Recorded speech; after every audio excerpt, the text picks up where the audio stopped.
Salut tout le monde et bienvenue dans cette toute nouvelle vidéo qui sera un update lecture. Au programme pour aujourd'hui, je vais vous présenter deux romans graphiques, un contemporain et un roman historique. Donc c'est parti.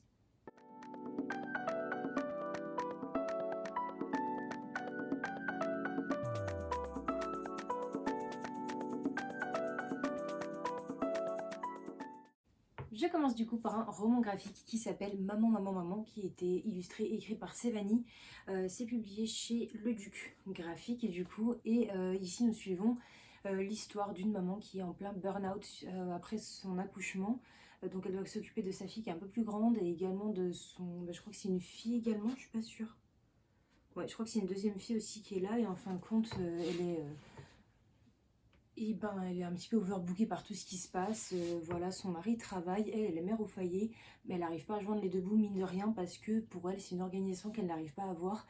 Elle se sent physiquement pas bien, on va dire, moralement non plus. Voilà, elle voit les autres mamans à l'école ou autres qui sont super bien apprêtées, et elle, elle se voit toujours en jogging, à s'occuper de sa fille, à se faire vomir dessus H24, et elle se dit, mais qu'est-ce qui se passe? Enfin, pourquoi j'arrive pas à m'organiser, pourquoi je suis comme ça, elle se sent vraiment pas bien dans sa peau. Je suis vraiment un burn-out tout simplement. Et voilà, donc ça c'est l'histoire principale. Et puis moi ce que j'en ai pensé, tout d'abord j'ai trouvé que c'était un roman qui était assez bien illustré pour le coup. Je vais vous mettre des petits inserts. Les dessins sont super sympas à suivre, même en soi l'histoire en elle-même est super sympa. C'est vrai que moi en tant que future maman, et bien du coup ça m'intéresse de savoir un petit peu quel peut être notre ressenti après un accouchement, comment on se sent au niveau de notre corps, comment on se sent moralement, sur qui on peut s'appuyer, sur qui on peut s'épauler. Et en fin de compte, c'est bien dans cette histoire, mine de rien, ce qui m'a un petit peu déplu, c'est le fait qu'on va souvent plaindre la maman. Elle va se plaindre comme quoi elle a pas d'aide de son mari, mais dès qu'il demande, enfin dès qu'il lui dit bah moi je peux t'aider pour ci, je peux t'aider pour ça, je vais faire ça, elle va vers lui en disant non mais tu fais mal et tout, ne fais pas ça, mais d'un côté elle continue de se plaindre que lui n'aide pas. Donc j'ai trouvé que c'était un petit peu contradictoire, mais mis à part ça, c'était super sympa à suivre, à lire, à découvrir. Et puis on est vraiment dans une descente entre guillemets d'une maman qui essaye de remonter la pente progressivement, qui essaye de prendre les conseils, qui voit des personnes un petit peu plus pour se sortir de sa façon d'être en fait, de sa façon de faire et voilà. Donc je pense que ce roman il met quand même en avant le fait que il faut pas se laisser aller après l'accouchement. Quand je dis se laisser aller, c'est pas en mode se laisser aller physiquement haute, parce que je pense que après 9 mois de grossesse, après les kilos qu'on peut prendre ou même le changement de notre corps, c'est un peu difficile, mais je pense plus que dans le laisser aller c'est plus en mode ne pas juste vivre pour nos enfants et vivre aussi pour nous. Et c'est une organisation à voir, donc voilà, ici c'est très bien illustré, donc si jamais vous voulez découvrir, n'hésitez pas. Le contemporain, du coup, j'ai lu La rue qui nous sépare de Seiya Samba, qui est publié chez Hachette Éditions. Je me rappelle, je l'avais acheté quand il est sorti parce que du coup, il y avait de l'argent qui était reversé dans une association qui luttait contre les personnes, qui luttait pour les personnes sans abri et qui les aidait. Alors, ici, nous suivons du coup une adolescente qui s'appelle Noémia, qui a 19 ans, qui est étudiante, étudiante en droit, et Tristan, qui a 21 ans et lui du coup est un sans-abri. Et on va se retrouver avec ces deux personnages qui vont se rencontrer et qui vont essayer de s'apprivoiser gentiment. Il y a le décalage du statut, il y a le décalage de la situation qui fait que du coup la jeune fille ne sait pas comment aborder Tristan. Elle se dit mais il a presque mon âge, comment il a fait pour en arriver là? Et c'est tout ce que ce roman évoque. Voilà, il y aura une petite histoire qui va commencer avec ça. Euh, Pas forcément, on ne dit pas forcément c'est une histoire d'amour, une histoire d'amitié ou autre. On sait juste qu'il y a une histoire qui va se faire, une relation qui va se créer, et ils vont essayer de s'apprivoiser comme ils le peuvent. Pour mon avis, eh bien, j'ai trouvé que ce roman était un très joli roman, c'était très très bien expliqué au niveau de la situation du garçon, au niveau de la situation de la fille. Leur rencontre, pour moi, c'était très très probable. Il n'y avait pas de... Enfin, c'était très relationnel, on va dire, dans la façon de faire. Même si je n'ai pas été, on va dire, transportée à 4000% avec les personnages. Je me suis jamais mis à la place d'un seul des personnages, j'étais pas vraiment ancrée dans leur histoire, et bien mine de rien, même si je l'ai lu comme ça, et bien j'ai quand même bien aimé mon histoire. Il faut pas, je pense, enfin l'écriture est faite pour qu'on puisse pas forcément se mettre dans la peau des personnages, je pense, Mais ici on suit une histoire qui est très très bien écrite, on suit une histoire qui peut être possible. Et voilà, j'ai beaucoup aimé, notamment la relation, bah, du coup, et on a énormément de conseils, énormément de choses à savoir sur toutes les personnes sans abri. Et même à la fin du roman, eh bien, on nous donne des petits tips pour se dire, ok, si jamais vous voyez un sans-abri, comment lui donner de l'importance, comment lui donner de la reconnaissance à notre niveau, autre que lui donner une pièce dans un gobelet, par un sourire, par un bonjour, par autre chose.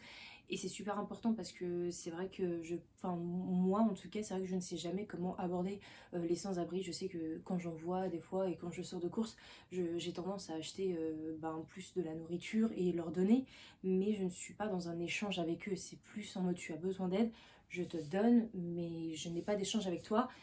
Et dans ce roman, on nous apprend à échanger avec parce que ça reste des humains, malgré tout, bien évidemment. Donc voilà, si jamais ça vous intéresse, c'est super sympa.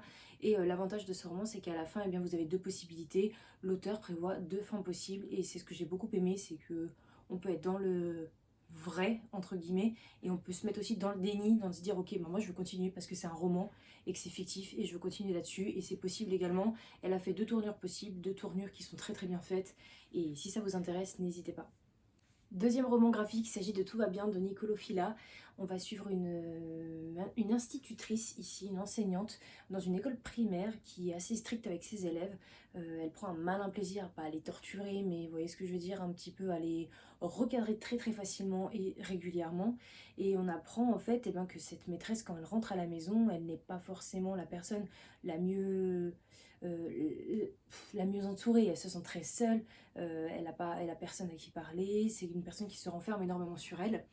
Et puis un jour, un de ses élèves va s'introduire chez elle et elle va péter les plombs, elle va commettre un geste irréparable et à partir de là, on va suivre son histoire. Et vous verrez, je vais vous mettre des inserts, mais pour le coup, dans ce roman, eh bien, on a une vision des choses, on a des graphiques, des graphismes qui sont totalement hard, on va dire. C'est-à-dire que ce n'est pas un roman enfin, ce n'est pas un roman graphique où vous avez beaucoup de couleurs, tout est gris, tout est noir, tout est sombre, tout reflète en fait la personnalité et la psychologie du personnage. Et ensuite, ça descend un peu aux enfers, ce qu'elle pense vraiment, et elle essaye de se sortir d'une situation dans laquelle elle s'est fourrée toute seule. Et c'est assez sympa à suivre, notamment au niveau de la psychologie du personnage. Après, je peux pas dire que je la recommande à énormément de monde parce que c'est un roman qui est brut à découvrir, c'est violent et c'est cru, mais j'ai bien aimé la tournure de l'histoire. Et même la fin, je trouve que la dernière image, elle m'a énormément parlé. Je ne pouvais forcément pas vous la montrer, mais je trouve que la dernière image nous montre à quel point en fait la personne aurait pu être différente et apaisée différemment dans une autre situation. Et c'est ce que j'ai beaucoup aimé. Donc si jamais ça vous intéresse, n'hésitez pas. Attention, public averti. C'est publié chez Shock Dom. Et voilà, j'ai vu d'autres parutions d'eux qui sont assez sympas. Donc si jamais ça vous intéresse de le découvrir, il est maintenant disponible, donc foncez. Je finis par le roman graphique, enfin le roman graphique pas du tout, par le roman historique. Il s'agit de Belgravia de Julien Filloz. C'est celui qui a écrit du coup Downton Abbey, que j'ai ni vu ni lu. Donc on est vraiment sur une histoire en Angleterre, on est en 1800 et quelques, et du coup, on va suivre des personnages de plusieurs familles, notamment une famille qui essaye de gravir les échelons, une famille qui est déjà très très cotée, et puis c'est les enfants qui vont essayer de s'assembler ensemble, les enfants qui ont un petit coup de cœur entre eux, mais par leur statut social, c'est un petit peu différent de les mettre ensemble, enfin c'est un petit peu différent, c'est un petit peu difficile, on va dire, de s'apprivoiser et de créer une histoire, parce que ça va à l'encontre de la société d'avant. Et donc voilà, on va suivre en premier chapitre, je crois, cette histoire dans un bal, et tout le monde part en guerre à la fin du bal parce que du coup, avec Napoléon, tout ça et tout, enfin la guerre est déclarée et des personnages vont mourir, et on a fait une avance dans le temps de 25 ans plus tard et nous suivons ces personnages, ces familles qui se sont reconstruites ou pas, qui ont évolué ou pas, et avec les secrets qu'il y a pu y avoir en 25 ans. C'est tout ça qu'on va suivre. J'ai bien aimé ma lecture, mine de rien. J'ai pas trouvé que la lecture était méga addictive.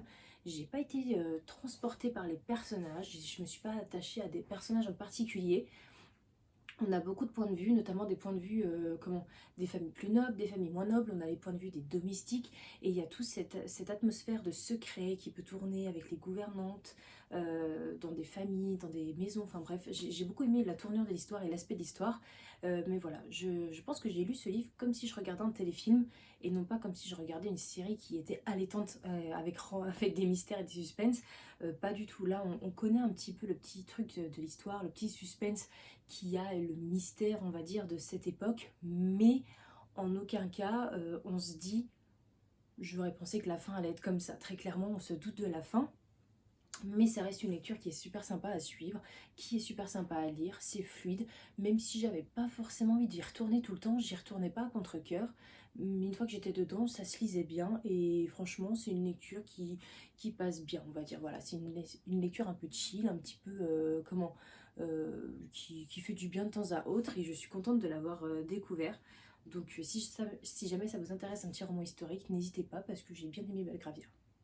Et voilà, du coup pour ces lectures c'est à présent terminé. N'hésitez pas à me dire si l'une de ces 4 lectures vous tente ou pas du tout.